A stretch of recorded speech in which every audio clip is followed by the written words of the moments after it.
A nossa aula de escola dominical,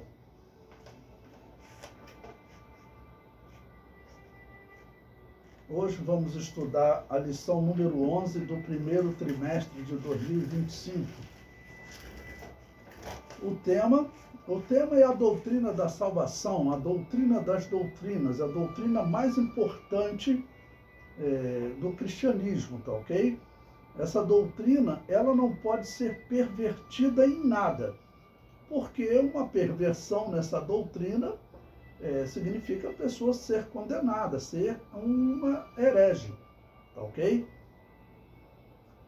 Na página 2, temos aí o tema da nossa lição: a salvação não é obra humana, que isso fique bem claro. O assembleiano não prega que a salvação é obra humana. Infelizmente, os calvinistas, os protestantes, eles mentem dizendo que a Assembleia de Deus, por não defender a doutrina da salvação que eles pregam, a Assembleia de Deus pregaria que a salvação é obra humana, mas não é. A doutrina da salvação que a Assembleia de Deus prega, ela está em Deuteronômio, capítulo 30, versículo 19, que nós leremos na nossa conclusão, em que Deus disse claramente: eis que ponho diante de ti a vida e a morte, escolhe, pois, a vida. Ou seja, Deus construiu a salvação, agora o homem, Deus deu livre-arbítrio a ele para ele dizer sim ou não para essa salvação que Deus construiu, tá ok?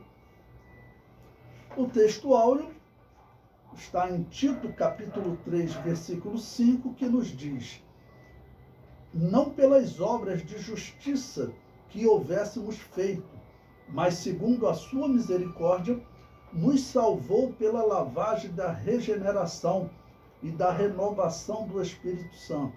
Regeneração é gerar de novo, né? É fazer você nascer de novo.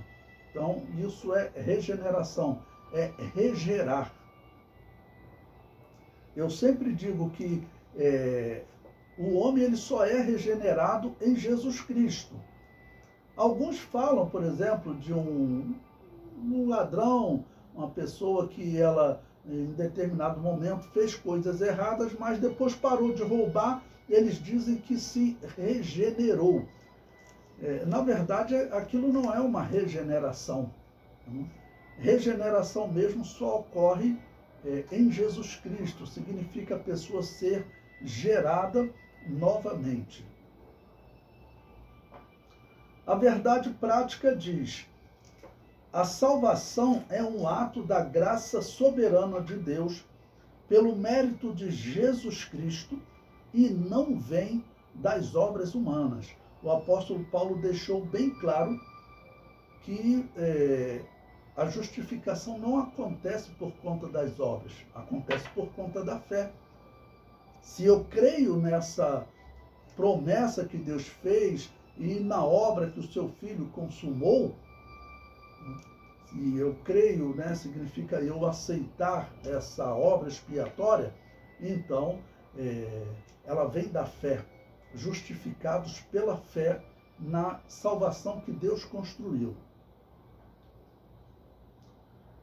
Na página 3 tem a leitura bíblica em classe, que está em Efésios capítulo 2, versículos 1 a 10, que diz: e vos vivificou, estando vós mortos em ofensas e pecados, em que noutro tempo andastes, segundo o curso deste mundo, segundo o príncipe das potestades do ar, do espírito que agora opera nos filhos da desobediência, entre os quais todos nós também antes andávamos, nos desejos da nossa carne, fazendo a vontade da carne e dos pensamentos, e éramos, por natureza, filhos da ira, como os outros também.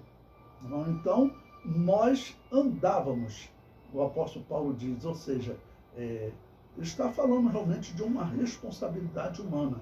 Nós andamos no caminho errado, mas nós cremos no sacrifício expiatório de Jesus Cristo e hoje andamos no caminho correto. o versículo 4. Mas Deus, que é riquíssimo em misericórdia, pelo seu muito amor com que nos amou, estando nós ainda mortos em nossas ofensas, nos vivificou juntamente com Cristo. Pela graça sois salvos. E nos ressuscitou juntamente com Ele, e nos fez assentar nos lugares celestiais em Cristo Jesus, para mostrar nos séculos vindouros as abundantes riquezas da sua graça, pela sua benignidade para conosco em Cristo Jesus.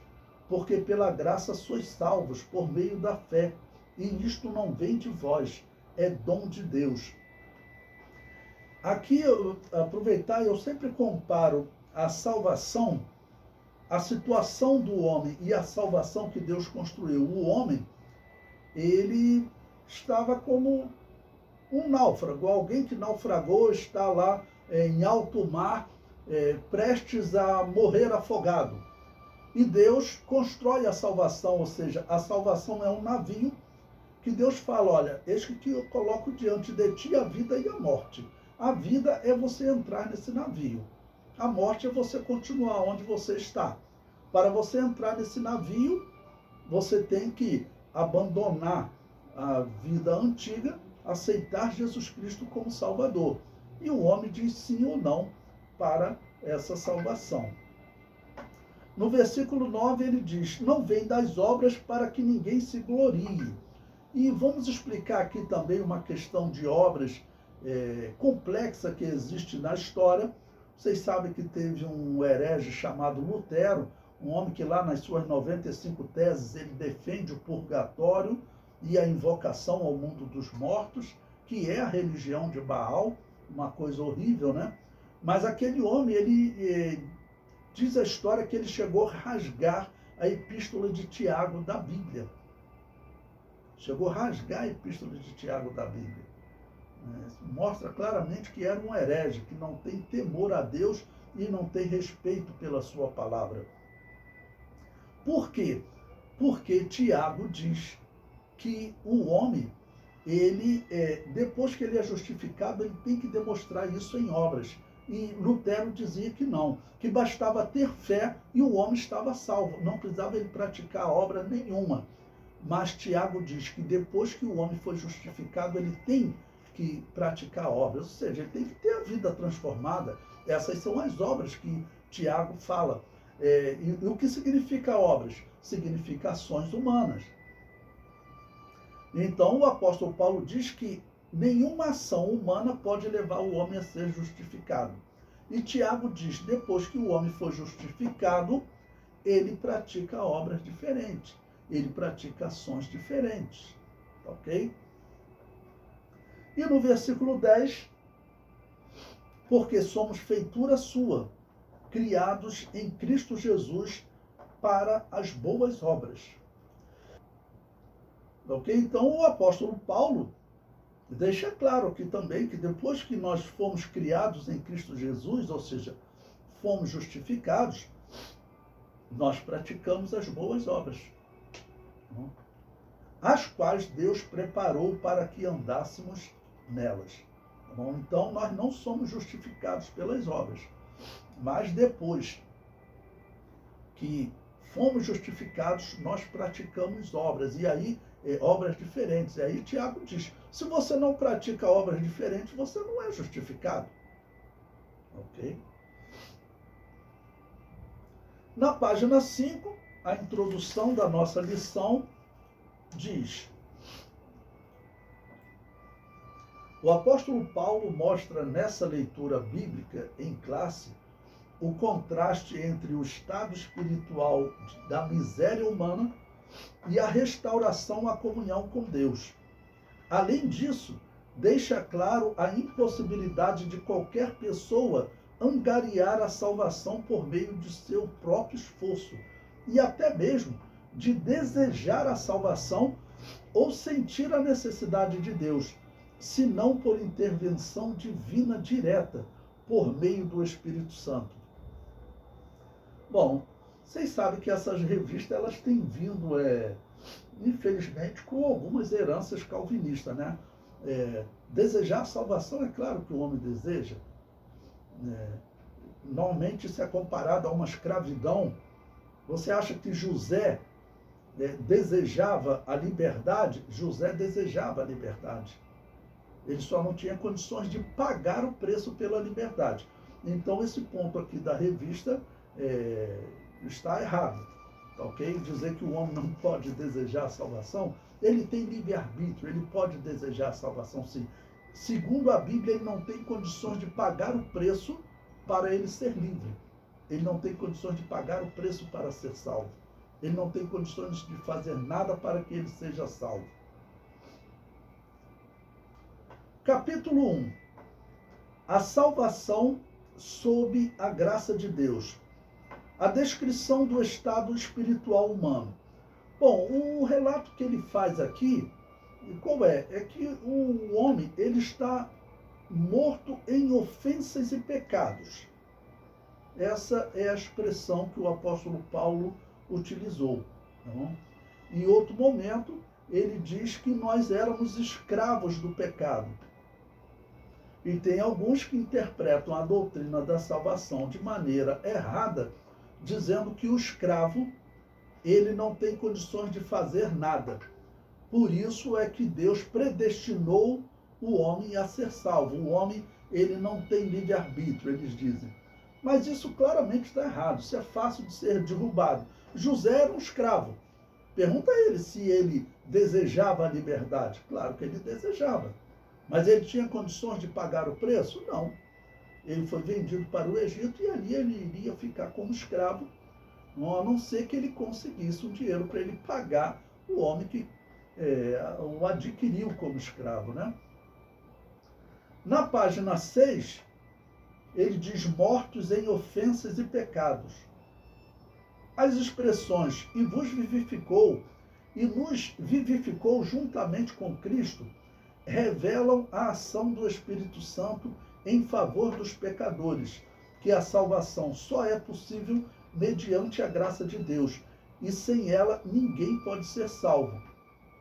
Sem a graça de Deus, com certeza ninguém seria salvo. Se Deus não envia o seu Filho com esse favor imerecido, porque todos pecaram e destituídos estão da glória de Deus, então Deus, de forma graciosa, aquilo que nós não merecíamos, ele nos concedeu. O item 3, na página 6, exegese dos versículos 8 a 10. Essa passagem bíblica elimina qualquer interpretação ou tentativa da salvação com ajuda humana ou de qualquer esforço adicional para completar a obra de Cristo. O termo graça significa literalmente favor imerecido. O favor divino do qual não somos merecedores. Lembre-se daquela ilustração que eu coloquei para vocês. Alguém que tinha naufragado, estava lá em alto mar, e esse naufrágio, vamos dizer, foi culpa dele. E ele está lá, então, em alto mar, em breve ele vai morrer ali e está condenado. Então, o favor imerecido, Deus, então, constrói um navio seguro para que o homem possa entrar nesse navio e assim ser salvo. O entrar nesse navio ou continuar em alto mar é escolha do homem. Essa explicação que eu estou dando para vocês sobre a doutrina da salvação é exatamente o que a Bíblia ensina. Ok? A Bíblia, a todo momento, ela ensina que o homem tem livre-arbítrio. Ele pode escolher entre a salvação e a condenação. Na página 8, o capítulo 2, soteriologias inadequadas na antiguidade. Na verdade, a página 9. Bom, aqui ele vai colocar uma série de propostas de doutrina da salvação que eu, sinceridade, eu vou sugerir a você como professor que faça um comentário rápido aqui. os reencarnacionistas, né? Está muito distante do que a Bíblia prega, né? Principalmente o hinduísmo e outras doutrinas que eles pregam que o indivíduo precisa voltar a esse mundo diversas vezes para se aperfeiçoar. Isso está errado, né? O homem, ele vive uma só vez e após isso sofre um juízo. Número 2, os galacionistas. É o quê? Ele aqui na revista ele fala da Epístola aos Gálatas que o apóstolo Paulo combate os judaizantes, né? Os judeus, eles defendiam a salvação mediante a guarda da lei. Só que a Bíblia é clara em ensinar que pela lei nenhuma carne será justificada. Então, na Epístola aos Gálatas, existe esse ensino do apóstolo Paulo, dizendo que nós temos que alcançar a salvação, sermos justificados pela fé e não pela lei. Capítulo 3, o item 3, digo, os gnósticos. Bom, os gnósticos é um dos piores grupos na história, porque ele vai tomar as igrejas católica, protestante e reformada. Todas elas hoje pregam claramente o gnosticismo. O que é o gnosticismo? O gnosticismo foi um movimento que surgiu ainda no primeiro século da era cristã, e ele foi caracterizado porque durante a perseguição do Império Romano, muitos cristãos morriam. E os gnósticos eram um grupo que se dizia cristão, mas na verdade não tinha nada de cristão. Eles diziam que durante a perseguição, a exigência do Império Romano qual era? Era que eles adorassem, sacrificassem aos deuses pagãos e também comessem daquelas coisas sacrificadas aos deuses pagãos. Eles diziam que isso não tinha problema nenhum. Aí você vai ver quais as doutrinas que os gnósticos pregavam. Eles pregavam a doutrina do purgatório e a invocação ao mundo dos mortos, que era uma doutrina pagã, todos os pagãos pregavam isso. E os gnósticos conseguiram colocar essa doutrina no catolicismo nos dias de Constantino. Tá bom? Os gnósticos também, eles negavam o livre-arbítrio e pregavam a predestinação das ações dos homens. Porque essa era uma doutrina pagã, todos os pagãos pregavam isso. É a doutrina do horóscopo. O horóscopo, ele diz que todas as ações dos homens estão determinadas pelos deuses, né? Então, os gnósticos, no catolicismo, eles só alteraram, em vez de falar que as ações dos homens estão determinadas pelos deuses, eles diziam que elas estavam, então, determinadas por Deus. Colocamos um Deus só. Isso aconteceu nos dias de Agostinho de Hipona. E a Igreja Católica adotou o purgatório nos dias de Constantino. Nos dias de Constantino, aquela igreja já era gnóstica. E tem muitas evidências na história do gnosticismo na Igreja Católica. Eu não botei aí no material didático, mas se você quiser anotar, você pode procurar uma obra no catolicismo chamada Pietà. É uma obra que faz parte de uma obra que eles chamam de Capela Sistina, né? Por que aquela Pietà é gnóstica? Porque quando você vê essa obra na internet, você procurar, ela é muito famosa, ela tem Jesus morto no colo de Maria. E todo mundo pensa que aquela Maria é Maria, mãe de Jesus, mas na verdade não é. Basta você olhar para o rosto da mulher, da Maria. Jesus está ali morto com cerca de 33 anos. Quando você olha para o rosto daquela mulher, se fosse Maria, mãe de Jesus, ela estaria ali com 53 anos, por exemplo. Mas quando você olha, é uma mulher de 20, 25 anos. Por quê? Segundo o gnosticismo,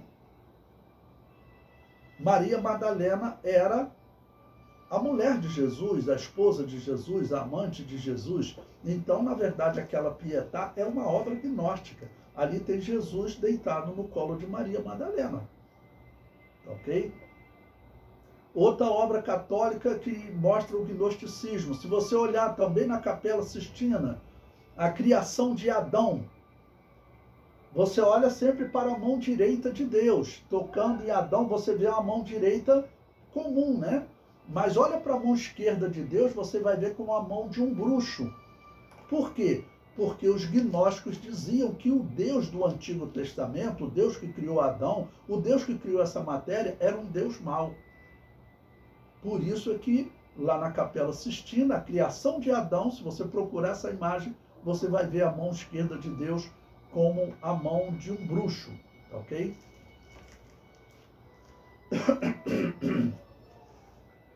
Bom, na página 11, eu reservei todo o comentário para esse tópico aqui. No meu entender, esse capítulo 3 aqui é que vocês devem dar uma ênfase nesse tópico. Ele diz, as soteriologias inadequadas de hoje. Então, primeiro, o islamismo. Segundo essa religião, se as boas ações superarem as más, tal pessoa irá para o paraíso. Ou seja, o islamismo, ele prega a salvação através de obras, tá bom? Também aconselho você a não se dedicar muito a esse tópico. Vamos à página 12. As testemunhas de Jeová, é o item 2. A salvação não está em Cristo, mas na organização religiosa deles, diferente do que ensina a Bíblia. Tá bom? Vamos ao item 3, o mormonismo. Eu estou falando dessas seitas de forma resumida, tá bom? Porque, como eu disse para vocês, a revista deveria dar um foco em outro tópico. Os mormons creem numa salvação geral, em que os não mormons são castigados e depois liberados para a salvação, e numa perspectiva individual, em que a salvação é obtida pela fé em Jesus e pela obediência às leis e às ordenanças. Ok? Bom, então observe, irmãos. Infelizmente eu tenho que fazer um comentário sobre a revista. Tudo que ela falou até agora, em termos de doutrina da salvação, para você ensinar para os teus alunos, pelo menos nesses capítulos, podemos classificar como algo superficial. Não vou chamar de inútil, vou chamar de superficial. Só a leitura bíblica em classe e a introdução, apesar da introdução fazer aquela afirmação errada que o homem não tem como desejar a salvação. Essa afirmação não está correta. Mas na página 13, eu coloquei um tópico aí, acrescentei tópicos que eu sugiro a vocês enfatizarem esses tópicos para os seus alunos, tá bom? Bom, como nós já falamos de doutrina da salvação, principalmente dizendo que a salvação não vem pelas obras, então você já descarta o catolicismo. Eu não coloquei o catolicismo aqui. Porque a doutrina da salvação do catolicismo é a doutrina gnóstica, como eu falei para vocês. Segundo o catolicismo, a pessoa quando morre, se ela recebeu o batismo católico, a pessoa quando ela morre, ela vai para um pré-inferno chamado purgatório, tá bom? E uma autoridade eclesiástica católica vai lá e tira a alma da pessoa do purgatório e ela vai para o paraíso. Essa doutrina é pagã, ela veio do gnosticismo, que veio do paganismo. Perdão, irmãos.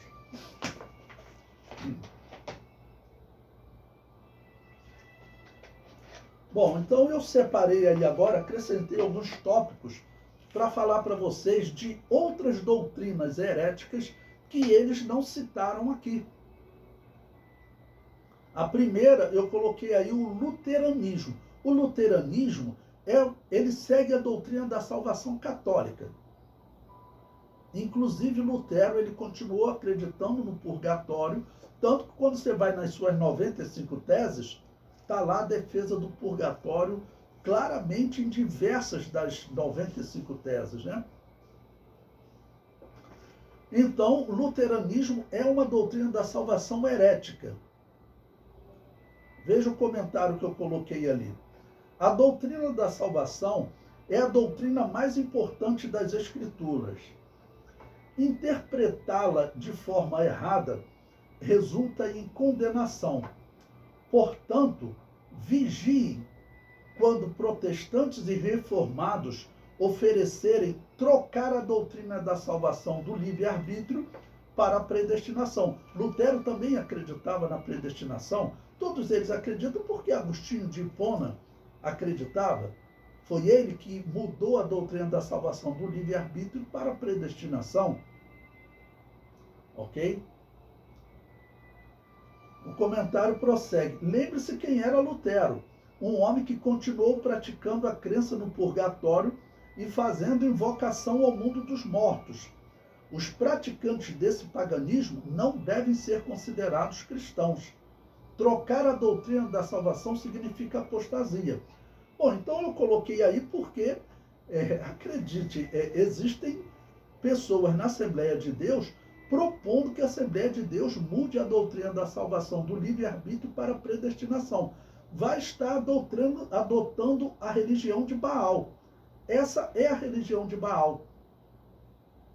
Porque a religião de Baal, ela era a religião da Babilônia, que era a religião do horóscopo, que diz que o homem não tem livre-arbítrio, que os deuses determinam tudo. E o gnosticismo pregava isso. Toda a igreja primitiva, eles rejeitavam a predestinação. Quando Constantino organizou a igreja pagã, a igreja que acredita em purgatório e faz invocação ao mundo dos mortos, inclusive Agostinho de Hipona, ele escreveu a obra O Culto Devido aos Mortos.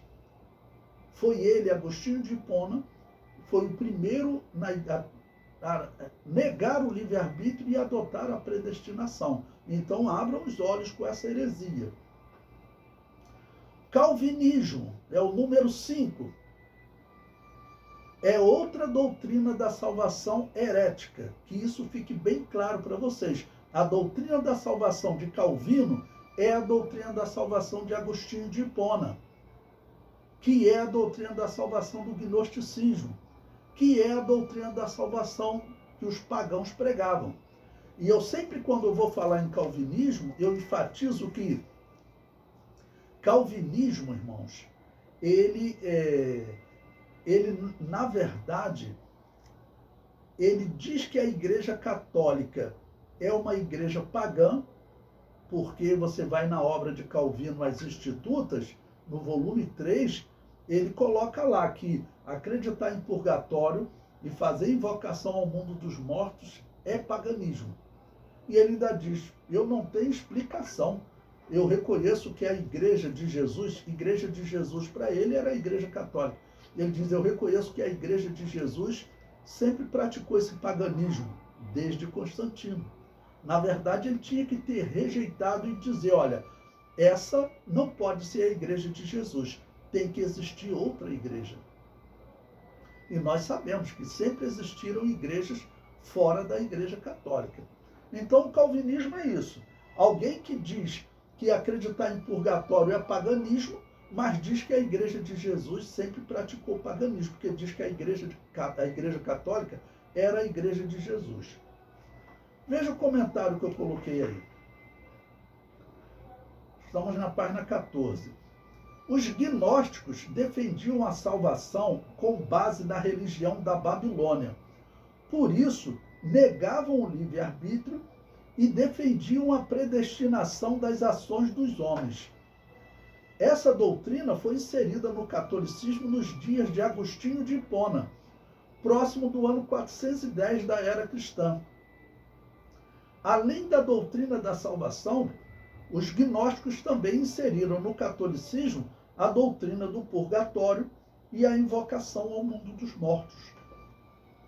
Quando você pega os escritos gnósticos, ali pelos anos 100, 200, 300, antes do catolicismo, eles defendiam todas essas três doutrinas que eu acabei de falar para vocês aqui.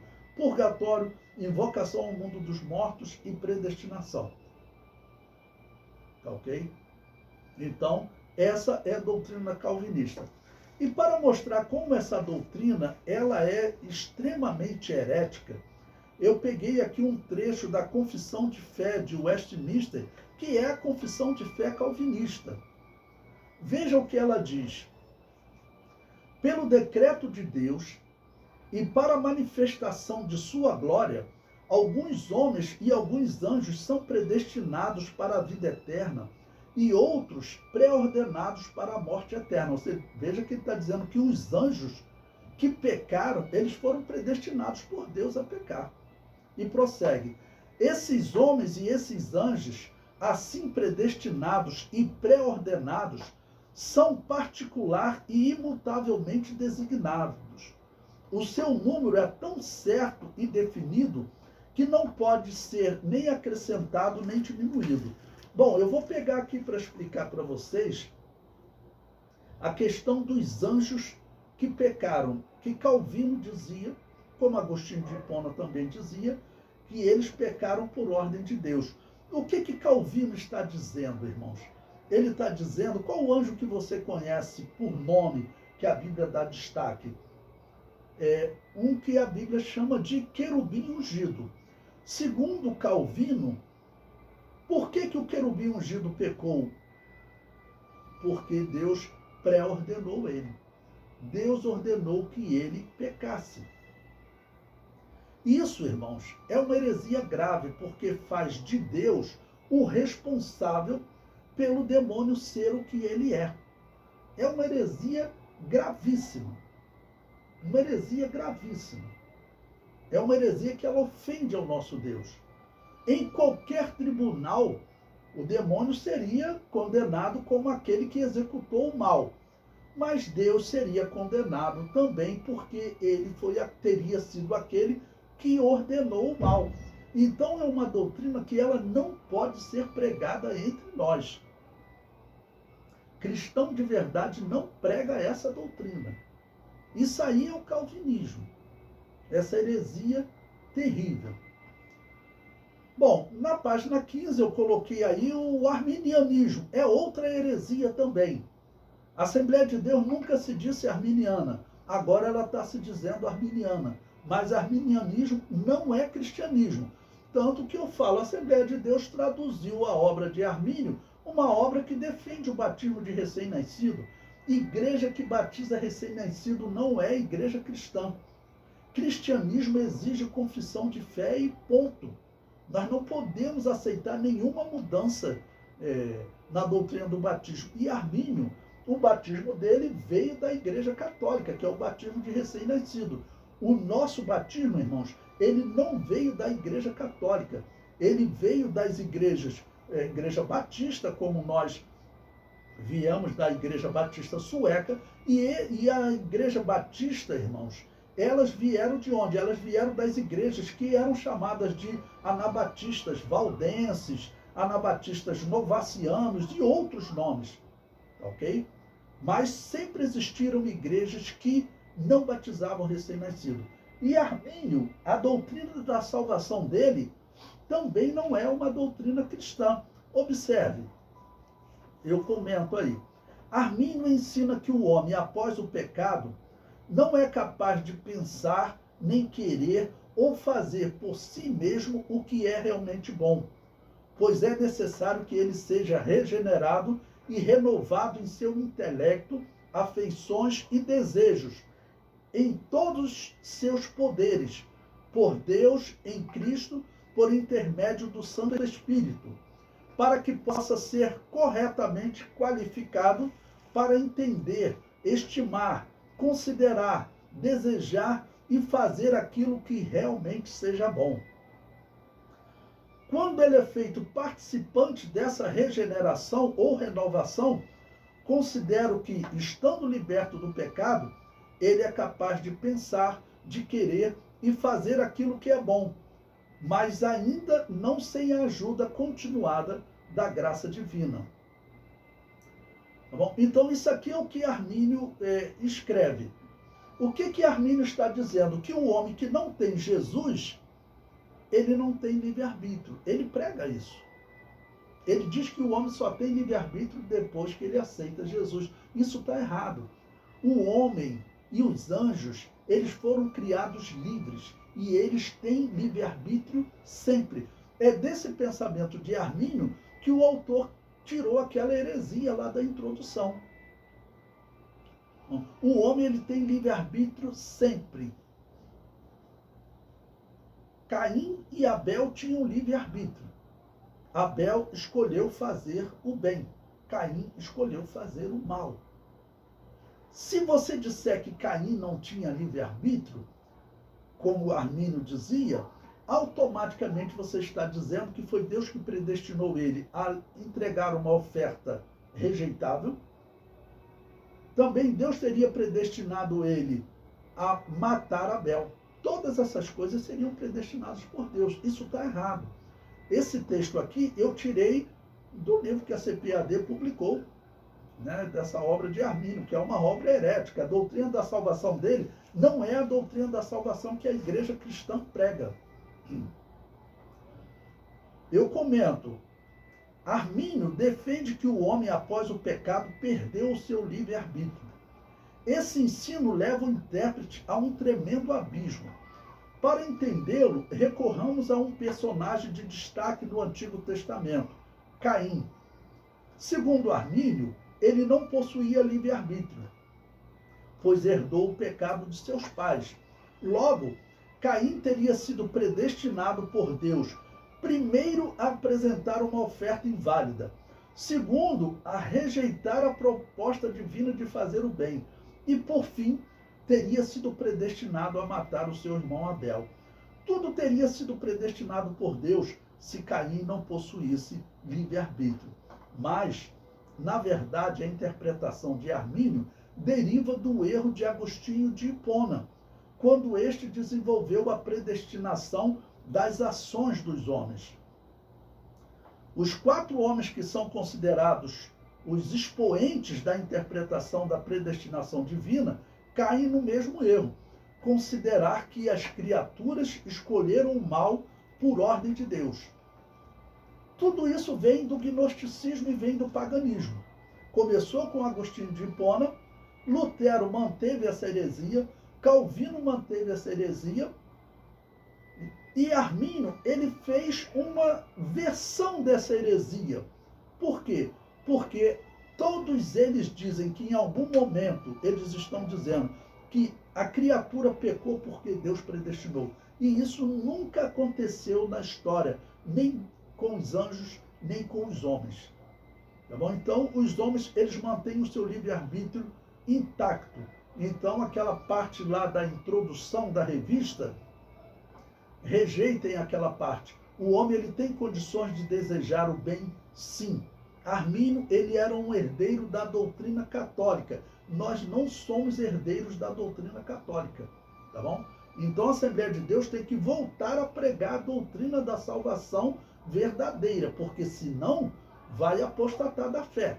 Acreditar em Armínio, você vai estar apostatando da fé. Por quê?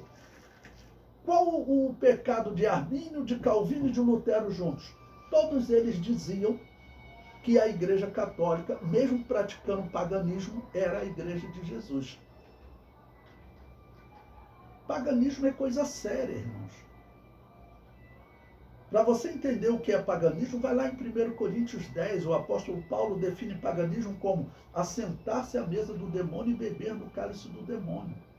Então esse negócio de Calvino dizer que mesmo praticando o paganismo a Igreja Católica era a Igreja cristã, isso está errado. Vocês já pensaram, olha, agora em 2029 vai completar 2000 anos da morte de Jesus e 2000 anos do nascimento da igreja.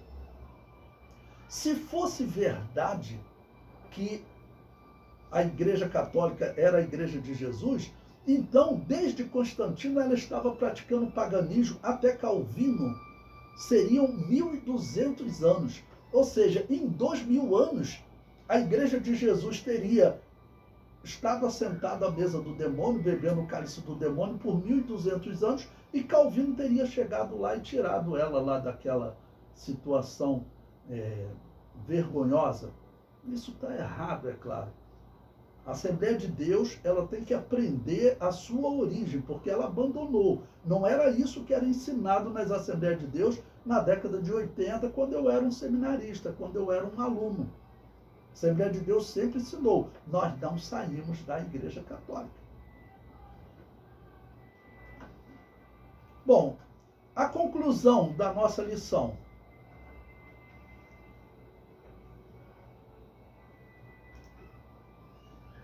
Diz, entendemos que somente pela graça é possível chegar-se a Deus.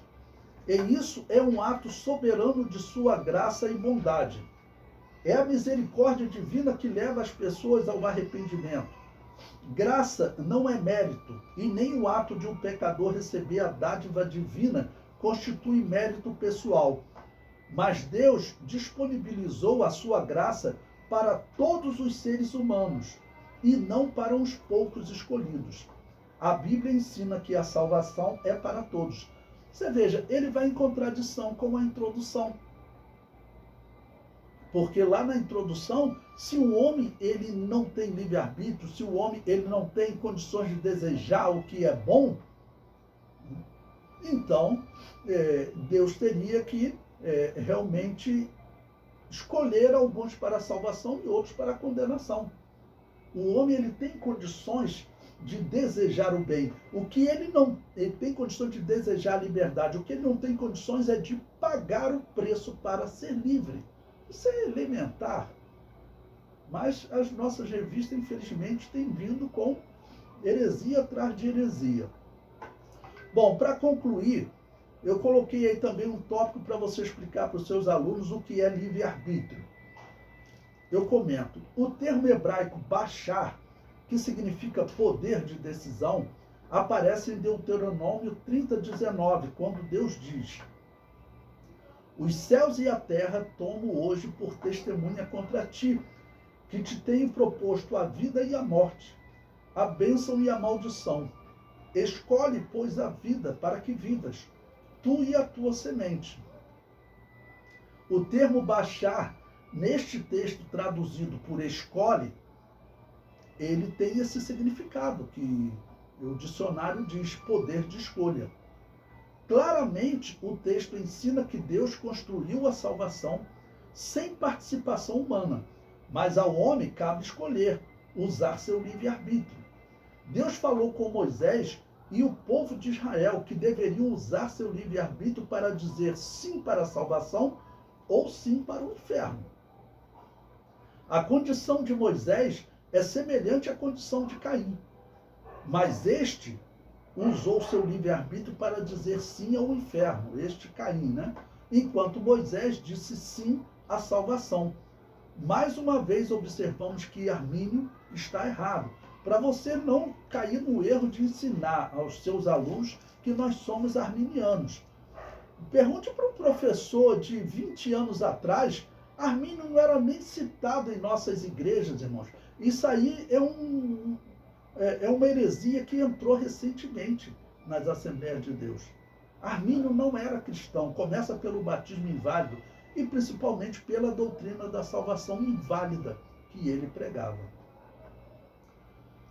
Bom, eu coloquei aí também um comentário explicando sobre livre-arbítrio, para deixar claro que a salvação, ela tem a participação humana, o homem diz sim ou não para ela, né?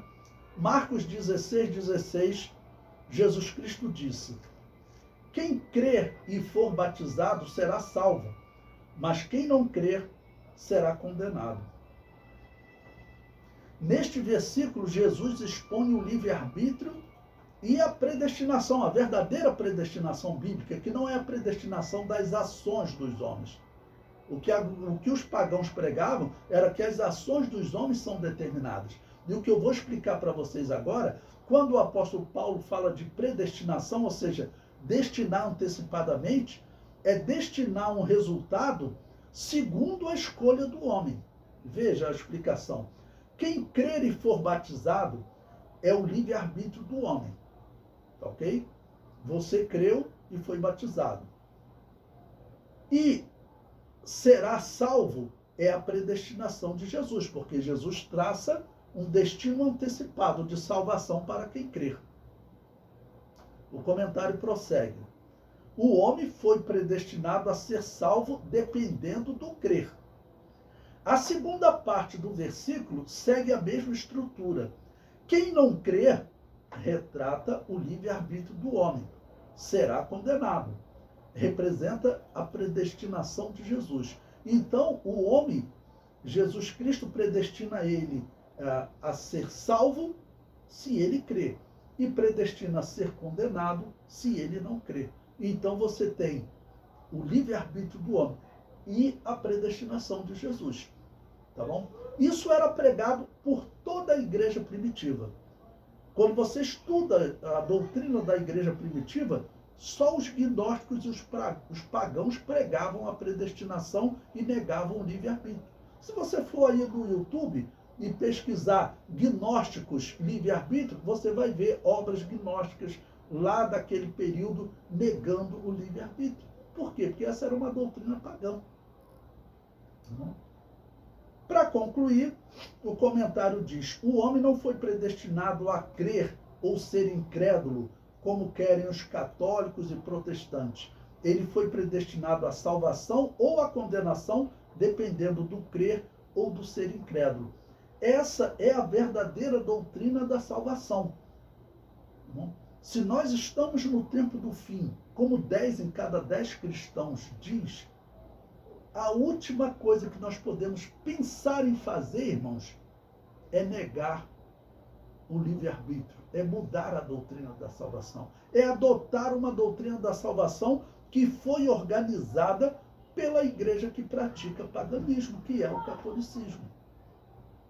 Foi ela que organizou essa doutrina, adotou do gnosticismo. Ok?